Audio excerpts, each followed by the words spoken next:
Irmãos, na reunião anterior nós procuramos olhar aqueles alicerces do propósito de Deus e nós selecionamos 8 aspectos que, então, consideramos essenciais na revelação bíblica. Nós já passamos pelos 8 e falamos para os irmãos que voltaríamos, então, em outras reuniões, após o período de ministração do nosso irmão Newton, para retomar alguns desses 8 pontos. Os 2 primeiros que nós mencionamos na reunião anterior, a respeito da Trindade e da encarnação, eu encorajaria os irmãos que se interessam no estudo da palavra, que têm tido amor à palavra, ao estudo da palavra, a talvez ouvirem uma série de estudos que nós ministramos há uns 2 anos atrás, dentro desses 2 temas. Nós temos na biblioteca, no nosso arquivo, 2 conjuntos. O primeiro se chama Trindade Santa, o primeiro alicerce que nós tocamos na reunião anterior, a Trindade Santa. E temos também um outro conjunto de fitas relacionado à pessoa de Cristo, na verdade, pessoa e obra de Cristo, que se refere então ao segundo e terceiro alicerces. A encarnação seria o segundo e a expiação, a obra expiatória de Cristo. Então, esses 3 assuntos foram bastante estudados, com detalhes, há mais ou menos 2 anos atrás. Nós iremos voltar neles, mas de forma bem rápida, porque nós iremos, na verdade, prosseguir a partir do terceiro, com relação à expiação, entrar em alguns pontos que não foram tocados nesse período aí, mais ou menos 2 anos atrás, e então prosseguir a respeito dos outros, com mais detalhes. Nós vamos falar bastante sobre a justificação pela fé, bastante sobre a ressurreição de Cristo, esse outro alicerce. Nós vamos falar um pouco mais sobre o Espírito Santo, já que alguns dias atrás estivemos também partilhando isso. Vamos falar bastante sobre o corpo de Cristo, que é a igreja. Esse é um dos assuntos que, no que concerne a nós aqui, é um dos assuntos que mais tem despertado, segundo o meu entendimento, necessidade de abordarmos a questão do corpo de Cristo, da igreja. O que é a igreja bíblica? Quais são os moldes do Novo Testamento a respeito da igreja? Porque quanta coisa nós ouvimos hoje em dia em torno desse assunto, né? Como nós precisamos estar bem alicerçados sobre o que é a igreja? Qual a expressão prática da igreja? Quais são as bases nas quais a igreja se move? O que é essencial para a unidade da igreja e o que não é essencial? Nós normalmente nos perdemos naquilo que é secundário, considerando o que é secundário como essencial. E, na verdade, a grande maioria das divisões e mais divisões, nesse período todo de história da igreja, se os irmãos examinarem, os irmãos vão ver que são em torno de coisas não essenciais. São em torno de formas de governo, são em torno de formas de batismo e coisas assim. Não essenciais. O batismo é essencial, mas não a forma do batismo. O governo da igreja é essencial, mas nós não podemos nos dividir pela forma de governo. Então o que é secundário passa a assumir uma posição primordial. Então nós temos todo tipo de dificuldades. Nós queremos abordar isso, porque essa questão do corpo de Cristo é um dos alicerces. Se nós não estivermos claros com relação a esse assunto, nós iremos perder, e muito. E por último, o último alicerce que nós citamos, a questão do propósito de Deus, se irmãos se lembram. O supremo propósito de Deus. Qual é o supremo propósito de Deus? E depois fizemos ali um parêntesezinho, um adendo a esses 8 alicerces, e falamos um pouco sobre a Bíblia. Se o Senhor permitir, com a ajuda dele, eu também quero tomar algumas reuniões para falar sobre a Bíblia. O que é esse livro que você tem na mão? Qual o significado dele? O quanto ele custou, através desses 3.500 anos do mover do Senhor até hoje, né? Para que então ele estivesse em nossas mãos, para que nós demos um valor adequado à palavra escrita. Esse, na verdade, não seria um 9º alicerce. Esse, na verdade, é um fundamento de todos os 8. Nós derivamos a revelação da Trindade de onde? Nós recebemos isso do anjo? Nós recebemos isso do quê? Todos os alicerces nós derivamos da palavra escrita. A palavra de Deus escrita, ela é a auto-revelação de Deus. Se nós não temos a Bíblia como a auto-revelação de Deus, nós não conhecemos a Bíblia. Nós não damos o devido valor à Bíblia. E se nós consideramos a Bíblia um livro como qualquer outro, em pé de igualdade com qualquer outro, nós também não consideramos a Bíblia no seu devido lugar. Porque a Bíblia é o único livro da auto-revelação de Deus, onde Deus se auto-revela. Ele é quem fala. A Bíblia é autoconsistente, ela se auto-explica, ela não precisa de manual nenhum para ser entendida. Ela se explica, ela se completa. Ela é auto-interpretativa, porque é autoconsistente. Porque ela foi inspirada por um único autor, o Espírito Santo. Desde Moisés, o primeiro autor, até João, o último autor.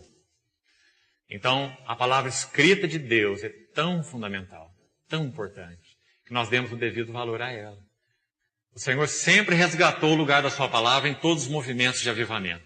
Todos. Até no Velho Testamento. Já lembrei os irmãos há pouco tempo do retorno do povo do cativeiro da Babilônia.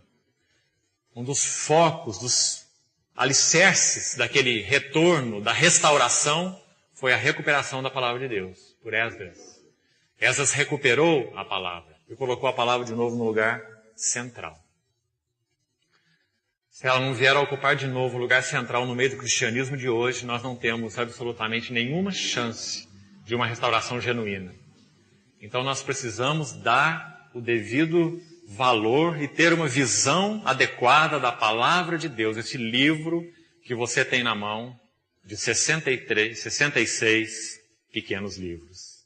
Um único livro, soprado por Deus, palavra a palavra, rico de autorrevelação dele mesmo, rico da revelação do seu propósito, rico da revelação de tudo que ele é nele mesmo e de tudo que ele intentou desde a eternidade fazer com a sua criação e com aqueles que ele planejou desde toda a eternidade redimir para serem filhos.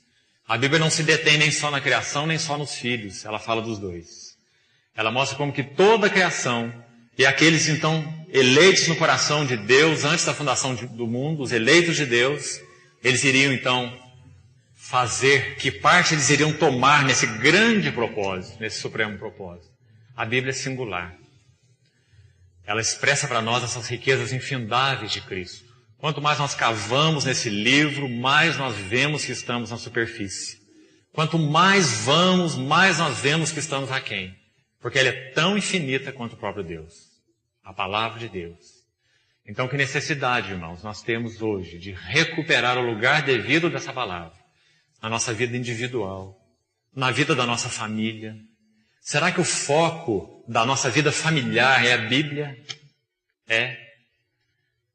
Nós nos movemos segundo a revelação de Deus, a visão que temos de Deus, a visão de Cristo, a visão dos princípios bíblicos. Nossa vida é governada pelos princípios bíblicos. Nós andamos em obediência aos princípios da palavra. Quando o nosso coração então se desvia dele, nós temos sensibilidade dada pela própria palavra, soprada pelo Espírito em nós, renovada em nós, de que aquilo então é ofensivo ao Senhor, então nós nos arrependemos. Nós então retornamos aos moldes do Senhor. A Bíblia governa.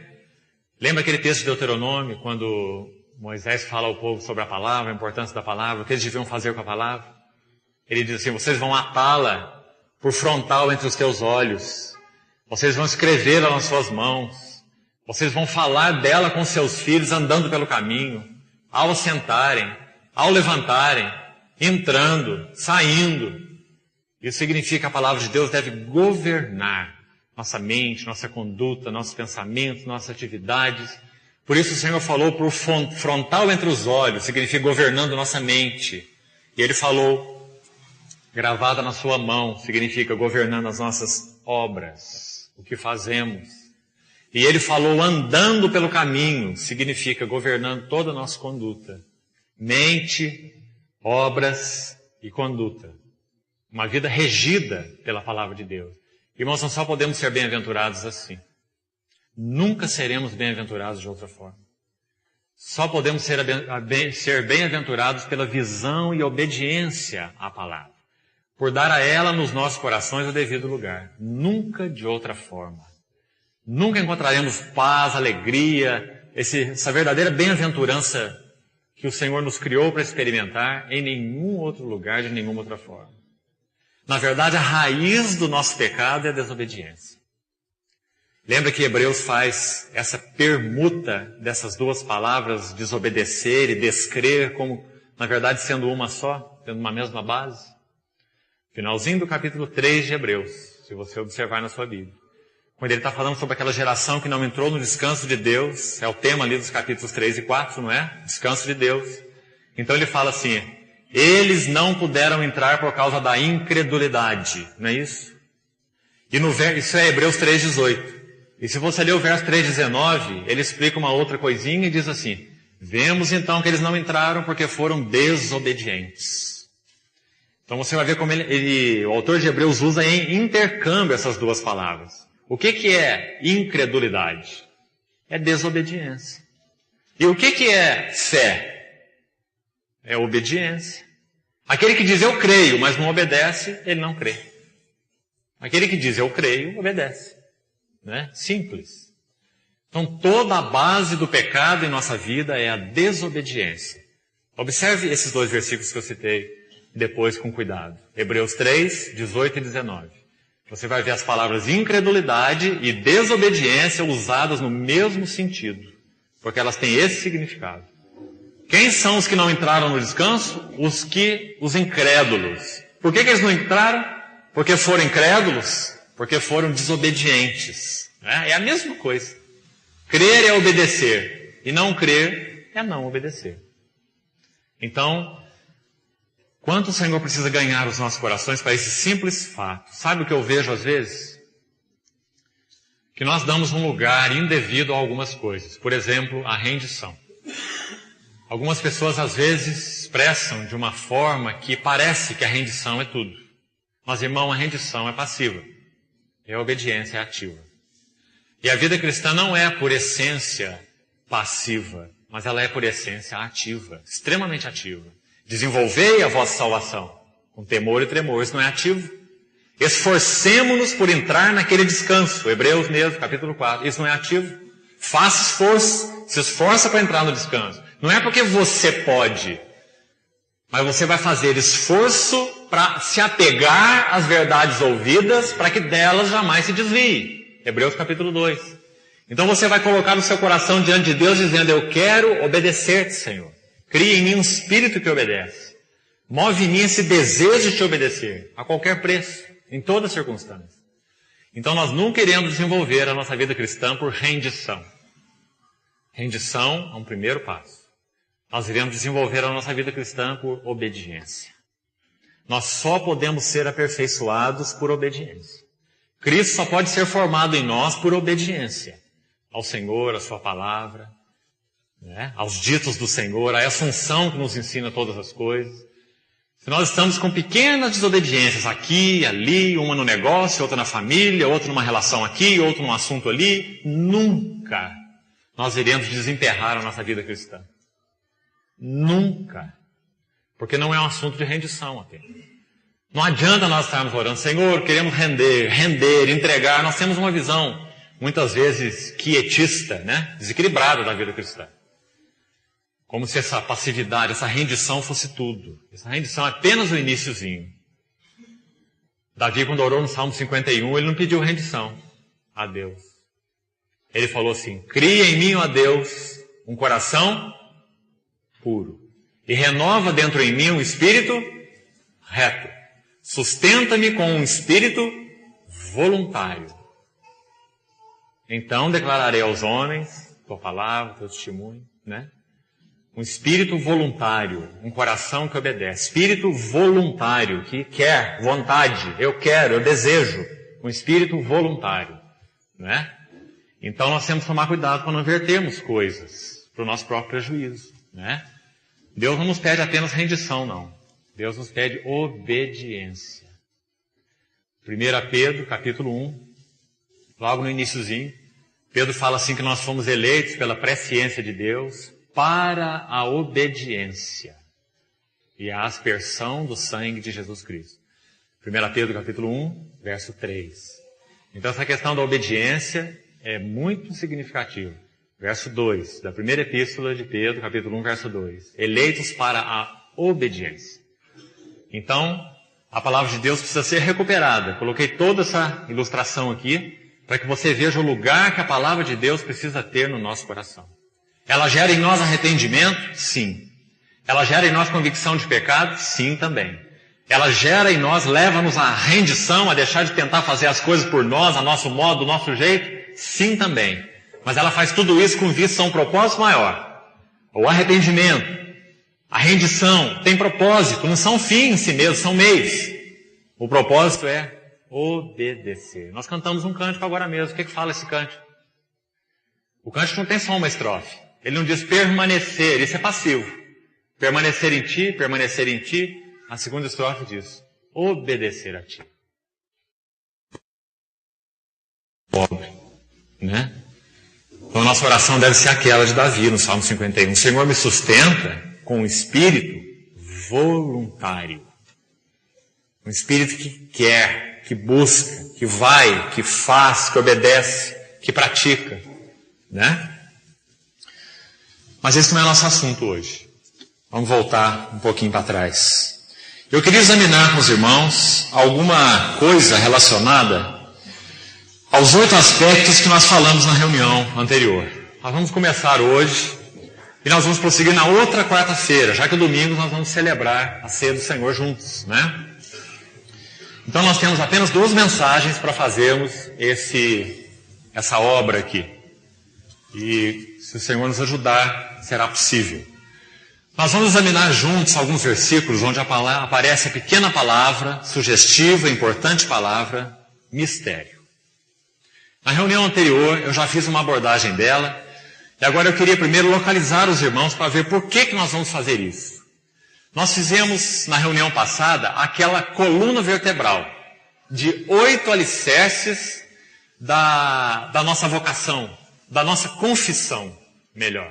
8 alicerces da nossa confissão, fundamentos inegociáveis, centrais, essenciais da revelação bíblica. 8 fundamentos. Hoje nós vamos examinar alguma coisa, e também na outra quarta-feira, sobre essa palavrinha mistério. E os irmãos vão ver que os lugares onde ela aparece, não vamos olhar todos, são muitos, mas vamos olhar vários deles, a maioria.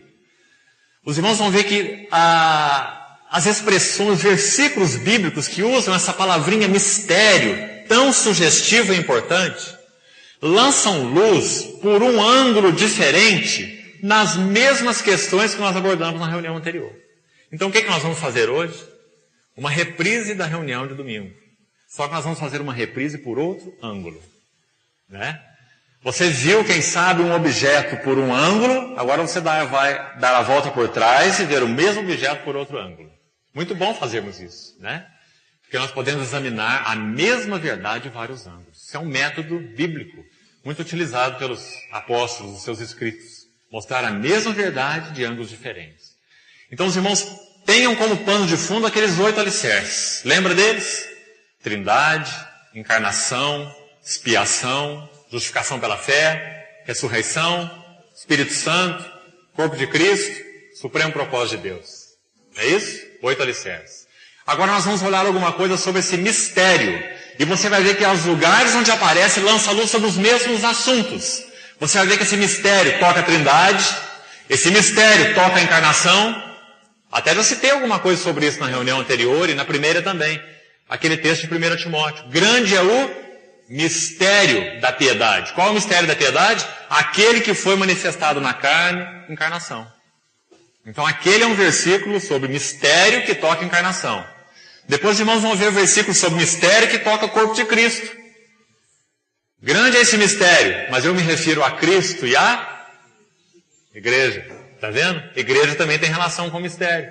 Então nós vamos pegar a palavra mistério e vamos deixar essa palavra, a própria Bíblia, nesses versículos que vamos examinar, lançar luz sobre os alicerces. E os irmãos vão ter um quadro muito lindo. Os irmãos vão ver que esse mistério oculto, guardado em silêncio no coração de Deus, como Paulo fala em Romanos, uma das abordagens que a gente vai fazer, ele toca, em primeiro lugar, o que Deus é, nele mesmo, mistério de Deus. Em segundo lugar, o mistério da vontade de Deus, ou seja, tudo aquilo que ele planejou. Deus com seu ser eterno, ele próprio é um ser misterioso. Nós nunca iremos esgotar a Deus no nosso conhecimento dele, nem agora e nem por toda a eternidade sem fim. Nunca esgotaremos Deus. Nosso Deus é infindável, não é? Mas o que de Deus se pode conhecer, ele teve prazer em si nos revelar. Seu caráter, sua glória, tudo que ele é, suas perfeições, seus atributos. E mais do que isso é relacionado a ele. Sua glória, suas perfeições, seu ser, seus atributos. Isso é ele. Mas ele não nos fala só dele na sua palavra. Ele nos fala também da vontade dele, ou do plano dele, do propósito dele.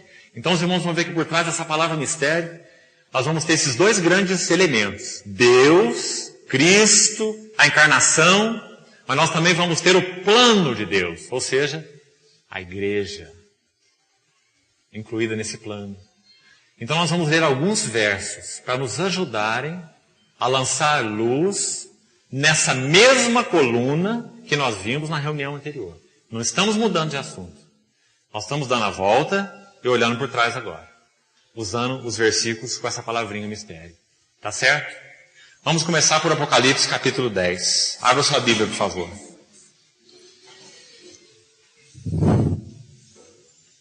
Apocalipse capítulo 10. Eu vou procurar seguir uma ordem bastante didática com os irmãos. Vamos ver então o versículo 7.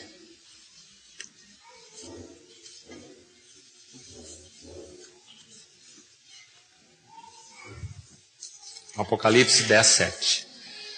Mas nos dias da voz do sétimo anjo, quando ele estiver para tocar a trombeta, preste atenção aqui, sétimo anjo para tocar a trombeta. Então a sétima trombeta, é claro. Olha essa frase. Cumprir-se-á então, o quê? O mistério de Deus. Então os irmãos vão atentando para cada texto. Nós vamos citar muitos aqui, depois, então, na última reunião, na quarta-feira que vem. Primeira expressão importante que faz uso, então, dessa palavra mistério. Singular. Vejam que não está no plural. Porque algumas vezes a palavra mistério aparece no plural, como nos evangelhos. Quando Jesus fala por parábolas, ele diz assim que os discípulos perguntaram para ele, por que você fala por parábolas? E ele falou assim, porque a vós outros é dado conhecer os mistérios, ele usa no plural, do reino dos céus, ou do reino de Deus, ou do reino do céu, conforme a narrativa do evangelista que você consultar. Mistérios no plural. Mas os textos que nós vamos examinar, todos eles, você vai ver mistério no singular. Eu vou examinar só os textos que aparece a palavra mistério no singular. Não todos, mas a grande maioria. E vamos começar então, para efeito de uma ordem didática, ver primeiro esse, o singular, o mistério de Deus. Está falando então de um mistério. E é chamado aqui de mistério de Deus. Você vai ver que esse versículo lança uma luz bem geral. Está falando sobre um mistério muito amplo. Você vai ver que tem a ver, aqueles dois pontos que eu coloquei aqui. Não perca o raciocínio. Você vai ver que tem a ver com Deus mesmo, o que Ele é, e tem a ver com o plano dele. O que Ele sempre quis fazer desde toda a eternidade no seu coração. Deus e o seu plano. Esse é o mistério de Deus. Deus e o seu plano. Então, vamos ver aonde na palavra que a gente encontra isso. Para que fique bem claro para você. Quando o anjo, o sétimo anjo, tocar a trombeta, se cumprirá o mistério de Deus. Segundo ele anunciou aos seus servos, os profetas. Aqui se referindo, em primeira mão, aos profetas do Velho Testamento. Cumprimento de tudo aquilo que ele falou lá no Velho Testamento. Tudo que os profetas anunciaram no Velho Testamento vai se cumprir totalmente e integralmente quando? Quando o sétimo anjo tocar a sétima trombeta. Mas aí nós nos perguntamos, e o que vai acontecer quando esse sétimo anjo tocar essa sétima trombeta? O que significa isso? Vamos lá no capítulo 11 de Apocalipse e vai ficar muito claro. Apocalipse 11, 15. Aqui vai explicar essa sétima trombeta. O sétimo anjo tocou a trombeta. A sétima, então, como fala o capítulo 10. E houve no céu grandes vozes dizendo, O que significa então esse momento que o capítulo 10 chamou de cumprindo-se o mistério de Deus? Olha aí agora, tão claro. O reino do mundo se tornou do nosso Senhor e do seu Cristo. Então agora já começou a lançar mais luz para nós. O que é a sétima trombeta do sétimo anjo? É quando o reino do mundo se tornar do nosso Senhor e do seu Cristo. E Ele reinará pelos séculos dos séculos. É tão claro, o contexto, e se você procurar outros versículos relacionados ao mesmo contexto, que isso aqui está se referindo ao milênio. Isso aqui é a inauguração do milênio, o reinado de Cristo sobre a terra durante 1000 anos, quando os seus santos então reinarão com Ele. O reino do mundo se tornou de nosso Senhor e do seu Cristo. Hoje isso é uma realidade prática, visível? Não.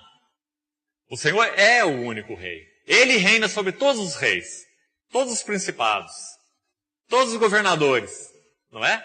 Mas o seu reino ainda não é visível nessa terra. Nessa terra o seu reino está apenas na igreja. E ainda assim ele está em formação na igreja, não é? Nós estamos crescendo na graça, e quanto mais crescemos no conhecimento de Cristo, quanto mais de Cristo mesmo é formado em nós, mais do reino de Deus está em nós. Porque Cristo e o reino são a mesma coisa. O reino é Ele. Ele é o rei. Arrependei-vos porque está próximo o reino. Não foi assim que João Batista pregou? E João Batista foi o precursor do rei. Arrependei-vos porque está próximo o reino. Arrependei-vos porque está próximo o rei. Não é? O Senhor Jesus é o rei nesse reino. O reino é o seu caráter. Reinar é ser como Ele. O reino é a sua glória, o reino é o que Ele é. O reino não é uma distribuição de autoridades, de tronos. O reino é uma questão de ser semelhante a Cristo. Isso é reinar, né? Então o que está acontecendo aqui nesse momento? Esse reino está se tornando visível para todo mundo. Você crê nisso? Você crê nessa palavra? Você crê que quando o Senhor Jesus voltar, Ele vai com a espada da sua boca destruir o governador mundial da época, chamado a besta, ou o anticristo, e também o seu companheiro religioso, chamado o falso profeta? Apocalipse 13 fala dessa besta que emerge do mar, o anticristo, governador político, e a besta que emerge da terra, o príncipe religioso, o falso profeta, né? Essa tríade satânica, o anticristo, o falso profeta, energizados pessoalmente pelo diabo. Você vê essa tríade no Apocalipse. O Apocalipse diz então que o nosso Senhor, quando Ele voltar na sua segunda vinda, Ele pessoalmente vai julgar o iníquo, né, o anticristo. Vai então aboli-lo, tirá-lo do caminho e estabelecer o seu reino nessa terra com os seus vencedores. A sua igreja está sendo preparada para isso, para reinar com Ele.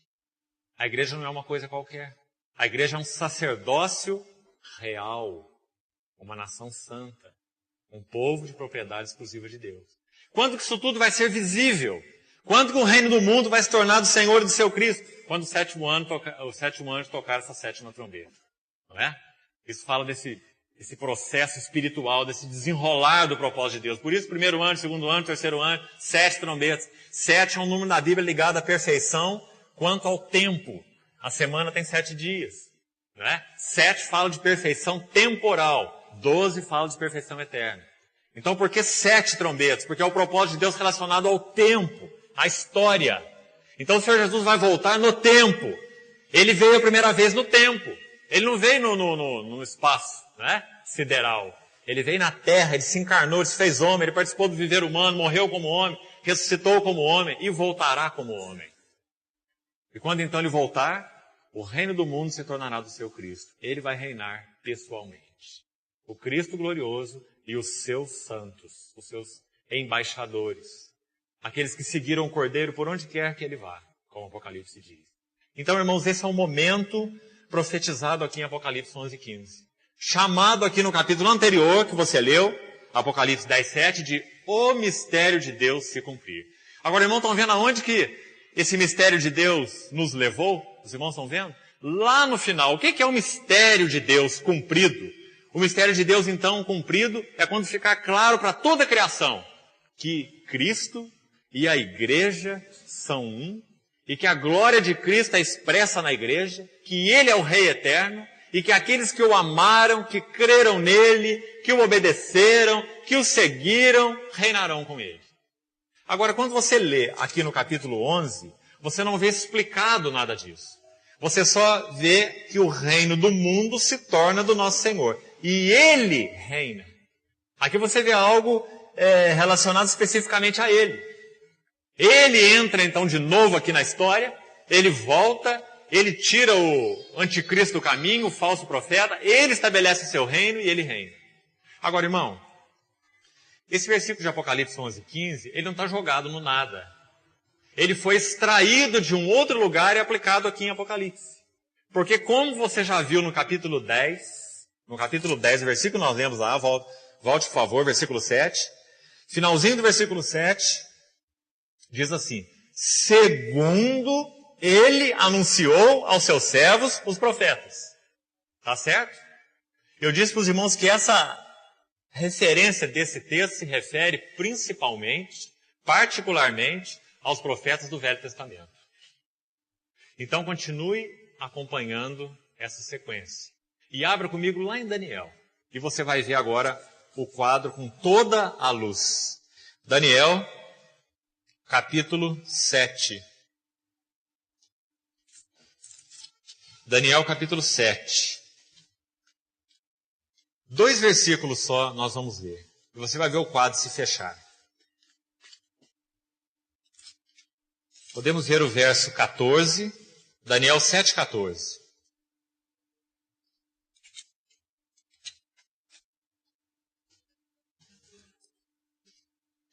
Foi-lhe dado domínio e glória. A quem? A essa pessoa do verso 13. Verso 13, Daniel diz que ele estava olhando nas visões da noite, e eis que vinha com as nuvens do céu, um como filho do homem. Você tem dúvida de quem é esse? Acho que não tem nenhuma. Não é? Há uma profecia referente a Cristo, o Filho do Homem, na sua segunda vinda. E dirigiu-se ao ancião de dias e o fizeram chegar até ele. Foi-lhe dado, então para ele, Jesus Cristo, o Filho do Homem, foi-lhe dado domínio e glória e o reino. Está vendo por que Apocalipse fala assim, segundo ele anunciou aos profetas? Você está vendo um exemplo aí, Daniel. Daniel está falando do reino. Isaías também falou do reino. Não falou?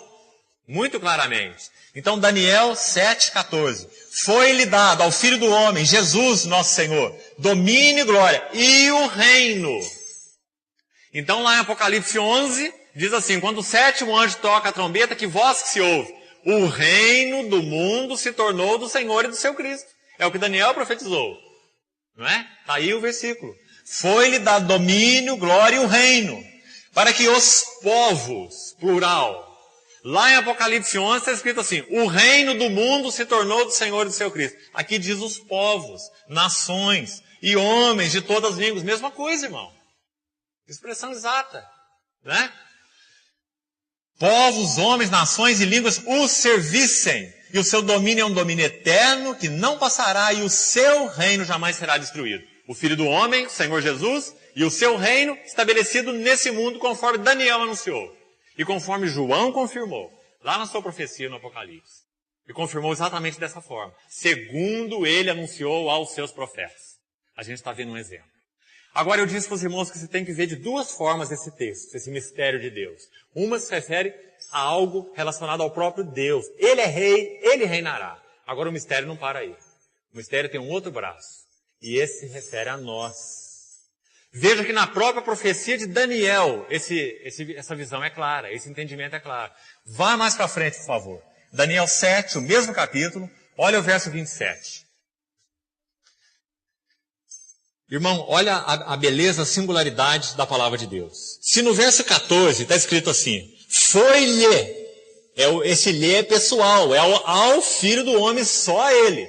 Foi-lhe dado domínio, glória e reino. Tá certo? A quem? A Jesus Cristo e a ninguém mais. Agora, olha o que o verso 27 fala. Começa quase da mesma forma que o verso 14. O reino, o domínio, olha aí. Mesmas palavras. O reino, o domínio e a majestade dos reinos debaixo de todo o céu, ou dos reinos do mundo, como fala lá em Apocalipse, serão dados a quem, irmão?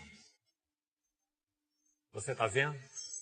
Você está vendo por que Paulo, a gente vai chegar lá, se não hoje, na próxima reunião, quando examinarmos mais uma palavrinha mistério, ele vai falar assim, ó, grande é esse mistério. Mas eu me refiro a quê?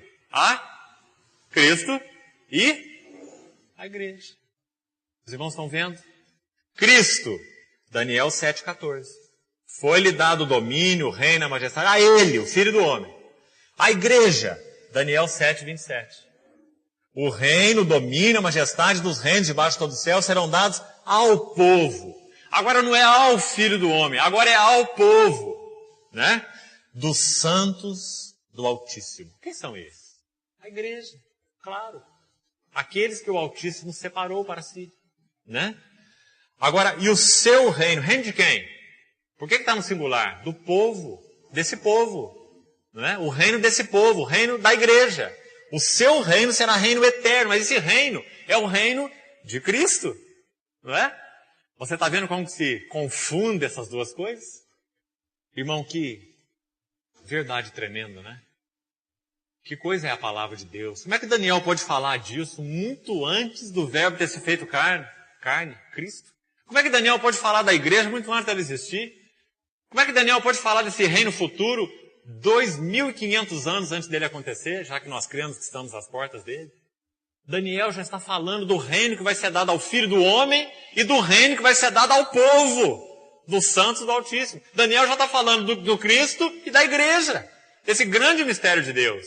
Por isso que Apocalipse diz que quando o sétimo anjo tocar a trombeta, cumprir-se-á o mistério de Deus.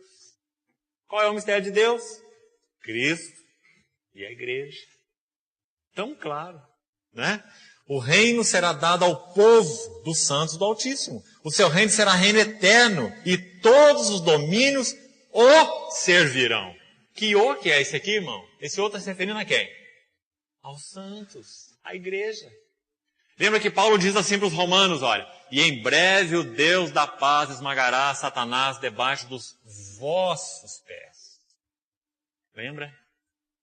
Lembra que em 1 Coríntios 15, aquele glorioso capítulo da ressurreição, 1 Coríntios 15, fala que a morte é o último inimigo a ser destruído, né? E que importa que o nosso Senhor reine até que ele haja posto todos os inimigos debaixo do estrado dos seus pés. Quem são os seus pés? A igreja. Né? A igreja são os pés de Cristo, né? O seu mover nessa terra. Então, irmãos, ele não só destruiu o diabo pessoalmente, mas ele irá envergonhar o diabo debaixo dos pés da igreja. Você crê nisso? Efésios 3 diz assim, pela igreja, a multiforme sabedoria de Deus se tornará conhecida, dos principados e potestades nos lugares celestiais. Você vê qual é a minha e a sua posição, irmão? Será que nós podemos viver para um propósito menor do que esse? Os irmãos estão vendo se isso é uma questão apenas de doutrina, de teologia, de visão? Não é nada disso, irmão. Isso toca profundamente a sua e a minha vida. Você vive para quê? Você faz parte desse povo dos santos do Altíssimo, que foi chamado para reinar. Você faz parte desse povo que vai exercer esse governo, como é dito aqui no final do verso 27, olha. Todos os domínios o servirão e lhe obedecerão. Porque aqueles que tiverem então desenvolvido com o Senhor essa vida madura, eles poderão ser uma expressão do governo de Cristo. Eles terão autoridades distribuídas pelo próprio Senhor. O Senhor foi tão claro naquelas parábolas que ele falou, não é? Sempre o Senhor teve esse propósito no seu coração. Ele reinará pessoalmente e através dos seus santos. Não é? Nós somos chamados para isso, irmão. Nós não podemos desfigurar o propósito de Deus. Por isso a gente colocou lá aquele 8º alicerce, né, no domingo passado, lembra? O supremo propósito de Deus. Se você perder o supremo, você vai ficar com os menores. Qual é o propósito de Deus? O propósito de Deus é que eu seja marido, que eu tenha a minha família, que eu seja um homem nessa ou naquela profissão. Né? O propósito de Deus é que eu sirva bem nessa ou naquela função. Tudo isso faz parte do propósito. Foi Ele que criou você como homem ou como mulher, que deu a você ser pai ou ser mãe, ser patrão ou ser empregado, ser um irmão na vida da igreja. Foi Ele que deu tudo isso. Tudo isso são partes do propósito, mas não é o supremo. O que você está vendo aqui agora é o supremo. Ele chamou você para fazer parte de um corpo, o corpo do seu próprio filho, para conhecer o seu filho e prosseguir em conhecê-lo de tal forma que o caráter do seu filho seja formado em você e você possa reinar com o seu filho. Expressar a glória do seu filho, a autoridade do seu filho, o governo do seu filho, pelos séculos dos séculos. Então, quando você lê Apocalipse, agora você vê com mais clareza. Por que aquele mistério é tão resumidinho, né? E colocado assim numa palavrinha. O sétimo anjo, tocando a sétima trombeta, e tudo aquilo que os profetas todos falaram, profetizaram, anunciaram, vai se cumprir ali, completamente. Cumprir-se-á o mistério de Deus. Qual? Cristo e a igreja. Revelando então essa glória, esse reino, essa majestade. Cristo formado na igreja. Deixa eu te ajudar com mais um versículo sobre esse assunto. Irmão, esse assunto tem tanto conteúdo que se os irmãos examinassem, iam ficar impressionados. Nós vamos ficar só com essa menção hoje, para a gente continuar na outra quarta-feira. Prefiro que você ganhe uma base sólida nesse primeiro mistério aí, para que depois você compreenda os outros com mais clareza. Porque na verdade os outros são uma consequência. O mistério de Cristo, o mistério da igreja, o mistério da vontade de Deus, o mistério da sabedoria de Deus. A gente vai olhar todos esses mistérios. E você vai ver que todos eles são como que lançando pequenas luzes sobre esse mesmo foco. Esse grande mistério de Deus, no singular. O mistério de Deus. Cristo e a igreja em plena união. Cristo e a igreja em plena glória. Cristo formado na igreja. A igreja expressando plenamente Cristo. Governo de Cristo, caráter de Cristo, autoridade de Cristo. Esse é o mistério de Deus. Já revelado. Não tem nenhum segredo nisso. Não é um mistério esotérico. Não é um mistério filosófico. É um mistério rasgado e aberto para nós na palavra. Ele está aí tão claro na palavra. Só que claro para os santos, não para o mundo. Claro para nós. Lembra que nós falamos para os irmãos que essas verdades essenciais, né? Todas as verdades, mas especialmente essas que Paulo chama de o bom depósito. Ele fala para Timóteo guardar esse depósito, guardar essa fé. Isso é uma propriedade da igreja. Você já pensou que, quem sabe, o seu vizinho de casa, o seu vizinho de escritório, o seu vizinho de trabalho, o seu colega de profissão não tem a menor noção de tudo isso que está acontecendo? Você já pensou nisso? Que alguém do seu lado pode ser completamente ignorante disso e ser tomado de surpresa naquele dia? Isso não gera temor em você? Isso não gera gratidão no teu coração? O Senhor tem mostrado que só você um miserável pecador e nada mais do que isso?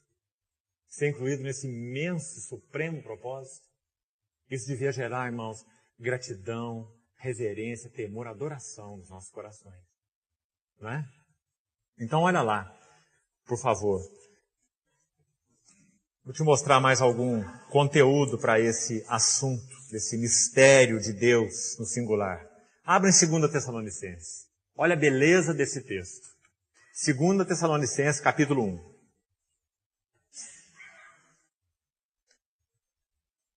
Nós podíamos ver aqui, primeiro verso 5, só para a gente ter um contexto. 2 Tessalonicenses 1:5. Veja lá, olha, no início do verso 4, que ele está falando das igrejas de Deus. Olha lá. 2 Tessalonicenses 1:4. Nós, o povo de Deus, as igrejas de Deus, a tal ponto que nós mesmos gloriamos de vós nas igrejas de Deus. Vós, os Tessalonicenses, e mais as igrejas de Deus. À vista da vossa constância e fé em todas as vossas perseguições e nas tribulações que suportais. Então, preste atenção aí. Sinal evidente do reto juízo de Deus, para que, Paulo fala que as tribulações que eles estão sofrendo, as perseguições que eles estão sofrendo, não é nada extraordinário, nada. É um sinal do juízo de Deus para que, olha o propósito das perseguições, olha o propósito das aflições, que está lá no verso 4, é expresso aqui no verso 5. Para que é propósito, sejais considerados dignos. A palavra é idôneos. Para que pelas provações, pelas tribulações, pelas perseguições, essa fé de vocês, que é como um ouro impuro inicialmente, ela seja apurada. Vocês conheçam a Cristo mais plenamente. Né? Sinal evidente do reto juízo de Deus, para que sejais considerados dignos ou idôneos. Do quê? Do reino. Olha o assunto reino aí. Ó. do reino de Deus, pelo qual com efeito estáis sofrendo. Está vendo, irmãos? Por que os cristãos sofrem? Você tem uma resposta aí. Para que sejamos considerados dignos do reino de Deus. E digno aí tem um sentido de não merecedor. Não confunda as coisas. Não queremos merecer nada. Cristo fez tudo por nós. Digno não é merecedor. Digno é idôneo. Significa que o reino de Deus tem um caráter, tem uma glória. E nós não temos nada. Na medida que o Senhor vai trabalhando nossas vidas, agora Ele nos pôs em Cristo, nos trabalhando, nós vamos nos tornando compatíveis, idôneos ao reino de Deus. Você vai ver que Ele usa uma palavrinha aí chamada glória. Né? Essa palavra fala tudo. Esse idôneo, né? Tornado idôneos a essa glória do reino de Deus. Vamos ler mais e você vai ver claramente. Dignos do reino de Deus, verso 5. Pelo qual estáis sofrendo. Se de fato é justo para com Deus que Ele dê em paga a tribulação aos que vos atribulam. E a vós outros que sois atribulados, alívio juntamente conosco. Quando alívio? Alívio quando? Quando do céu se manifestar o Senhor Jesus com os anjos do seu poder. Essa é a única hora em que o cristão deve verdadeiramente esperar alívio. Até lá não. Se nós somos seguidores de Cristo, irmãos, o nosso alívio é vindouro. O nosso alívio é vindouro. Até que o Senhor Jesus venha, como Pedro diz na sua epístola, nós cristãos devemos ter uma mente disposta a sofrer, disposta a pagar o preço, disposta às injúrias, disposta às incompreensões. Não pense que o Senhor Jesus usa pessoas que têm lombos inteiros, porque um lombo inteiro é muito bonito, não é? Um lombo inteiro, muito brilho, mas não serve para o Senhor. O Senhor usa lombos rasgados. O salmista diz assim, sobre os meus lombos, os homens fizeram longos sulcos. Lembra aquele salmo? Como aradores, passando arado. Sobre os meus lombos, fizeram longos sulcos.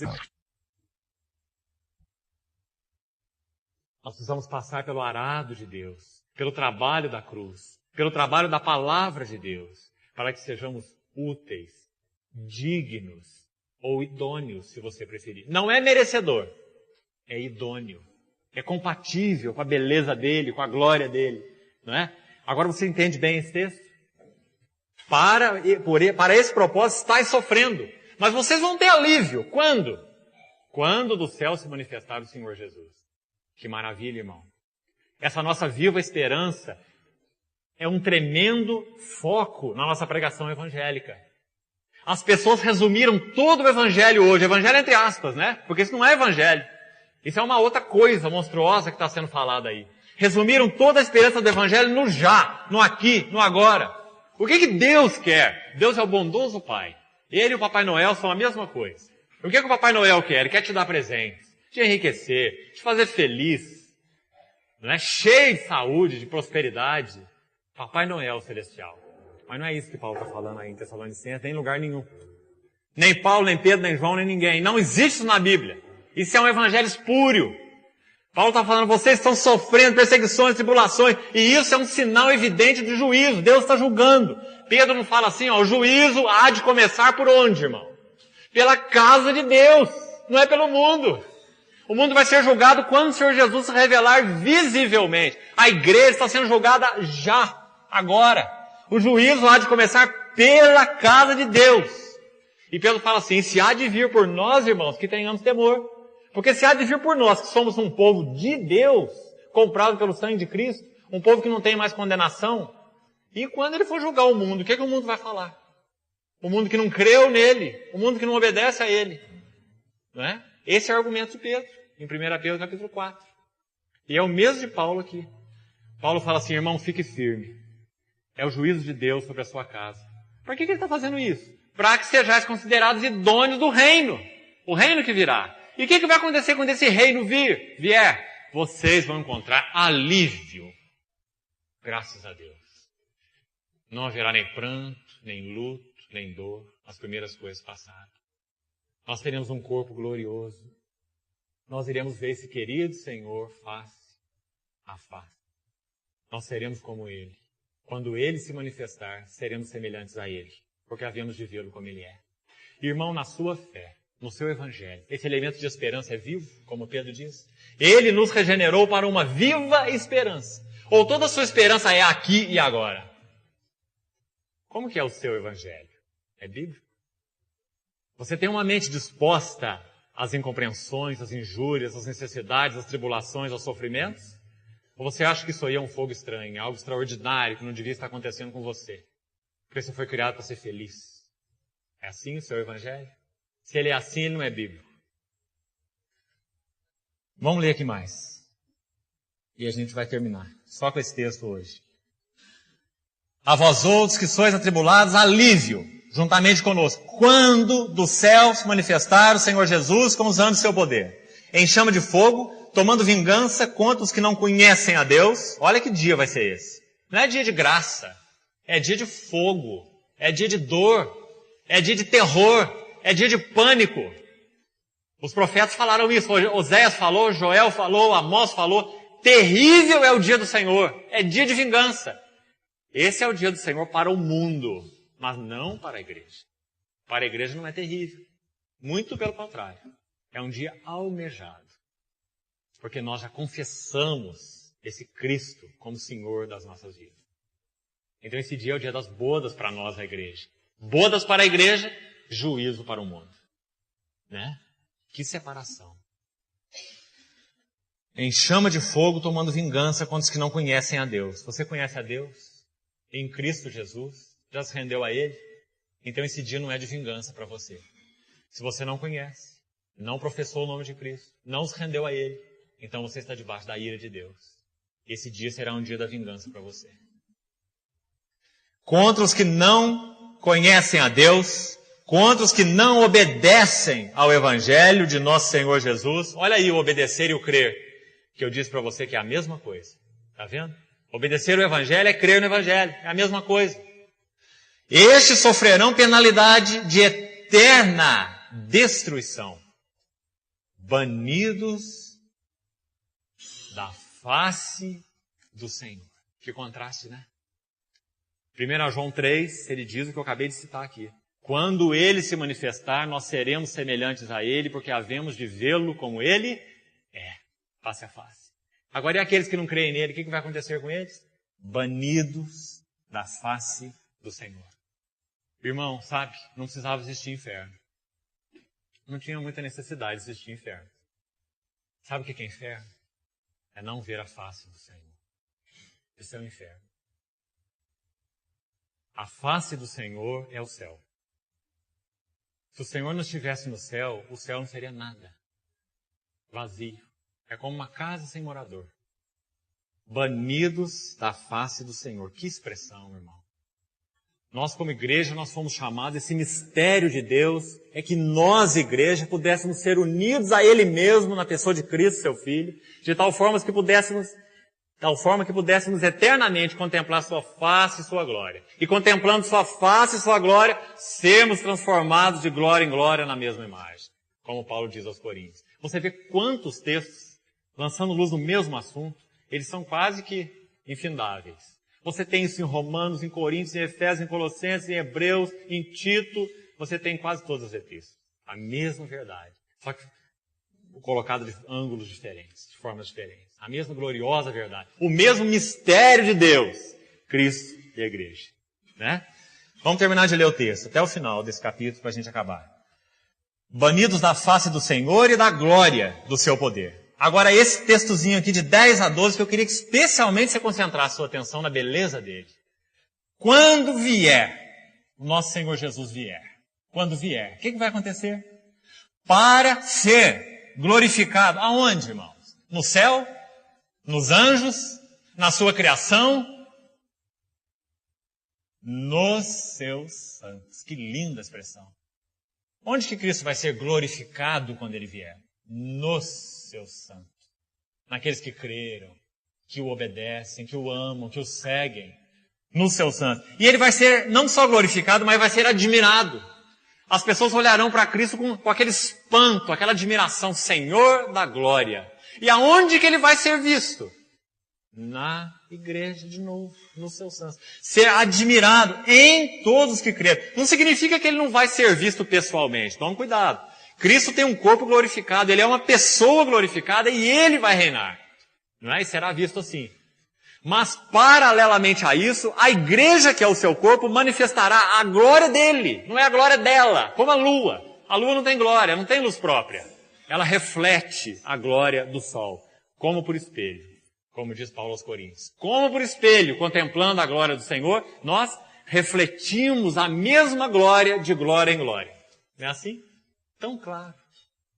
Banidos da face do Senhor, agora quanto aos santos, não. Glorificado, admirado em todos os que creram, naquele dia. Que dia você acha que é esse? É o dia do retorno do Senhor. O dia lá de Apocalipse. Quando o 7º anjo tocar a trombeta, cumprir-se-á o mistério de Deus. Está vendo? Então, se você quiser luz sobre Apocalipse 10, 7, seria bom você ler 2 Tessalonicenses 1, 10 a 12. É o mistério de Deus aí, ó, com outras palavras.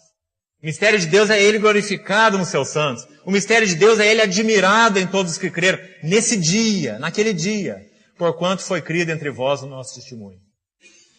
Por isso, também não cessamos de orar. Que coisa equilibrada, né?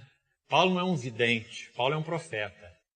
Então, quando ele vê com clareza esse propósito de Deus, o que ele faz? Ora. Ele ora, né? Ele intercede, se põe de joelhos, de acordo com a vontade, orando em cima da vontade de Deus, né? Essa suprema vontade. Então ele fala assim, eu oro, não cessamos de orar por vós, para que o nosso Deus vos torne, a nossa palavrinha de novo aí, ó, a palavrinha do verso 5, né? Dignos. Apareceu de novo. Dignos. Que significa compatíveis, idôneos, dignos da sua vocação. Qual vocação? A glória. Sermos semelhantes a Cristo. Expressar a sua glória. Dignos da sua vocação. E cumpra com poder todo propósito. Propósito. O último alicerce que nós colocamos no domingo é o supremo propósito de Deus. Está aí um texto claríssimo sobre esse supremo propósito, né? Que Apocalipse está chamando de mistério de Deus. Aqui então, tão claramente revelado. Ele cumpra esse propósito dele, esse propósito eterno, esse supremo propósito, né? Aqui chamado de propósito de bondade e obra de fé. E no 12, então, a conclusão de tudo. A fim de que o nome do nosso Senhor Jesus Cristo seja glorificado em vós, mais uma vez, nos santos, na igreja. E vós nele, eu neles e tu em mim. Eu em vós, vós em mim. Foi o que ele falou para os seus discípulos. Isso é uma verdade agora? Sim, mas não é uma verdade plena. Por quê? Porque o Senhor habita já no nosso espírito, pelo seu Espírito Santo.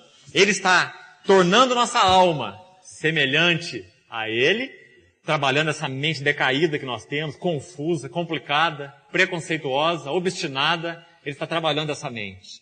Transformai-vos pela renovação da vossa mente. Ele está quebrando essa vontade rebelde, dura, e fazendo a nossa vontade amar a vontade de Deus, se render à vontade de Deus. Um espírito voluntário, como eu falei, querer os princípios de Deus, a palavra de Deus, amá-la, obedecê-la. Ele está trabalhando nossas emoções complicadas, confusas, não é?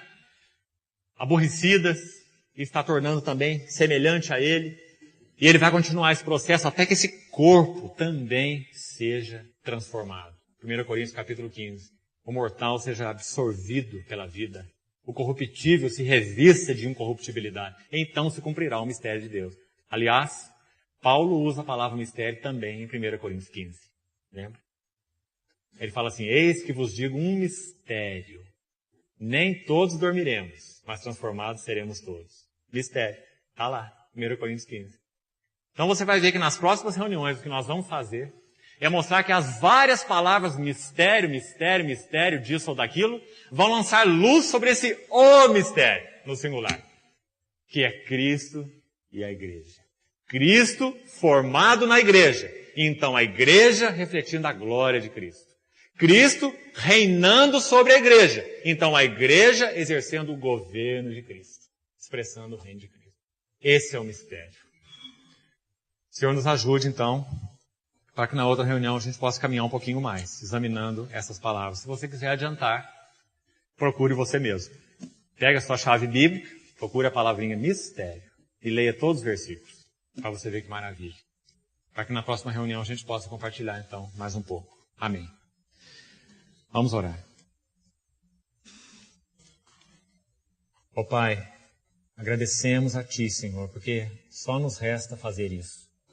O Senhor tudo fez em Cristo e nos colocou nele, para que nós pudéssemos usufruir de toda a bênção espiritual nas regiões celestiais, em Cristo, em união com Teu Filho. Mas nós, Senhor, temos uma oração a Ti, te pedindo que o Senhor nos torne dignos dessa vocação a que fomos chamados, para que quando o mistério de Deus se cumprir, na voz do 7º anjo, nós possamos estar como esses objetos, Senhor, nos quais o Senhor é admirado e glorificado. Nós queremos ter Cristo em nós, esse mistério, Cristo em nós, a esperança da glória. Pedimos ao Senhor que dê luz clara para nós, Senhor, sobre esse assunto, e que isso possa reger a nossa vida. Não nos deixe perder em nada menor, Senhor, nessa ciranda da vida, nesse mundo de distrações. Nos ajuda a nos manter claros, Senhor, e caminhando, contemplando a Tua glória, para que sejamos transformados de glória em glória. Centraliza nosso coração, Senhor, adequa ao nosso viver, conquista-nos de todo para Ti, para que nós sejamos profundamente constrangidos com essa suprema vocação para a qual fomos chamados. Desembaraça-nos, Senhor, de todo o peso e do pecado que tenazmente nos assedia, para que corramos essa carreira com perseverança. Breve vem o dia em que te veremos face a face. Que glória para nós, Senhor. Queremos apressar esse dia, purificando-nos, crescendo em graça, em santidade, para que o Senhor possa nos levar para Ti como uma virgem pura, adornada para um só esposo, que é Cristo. Nós te pedimos, Senhor, e nos entregamos a Ti mais uma vez. Em nome de Jesus. Amém.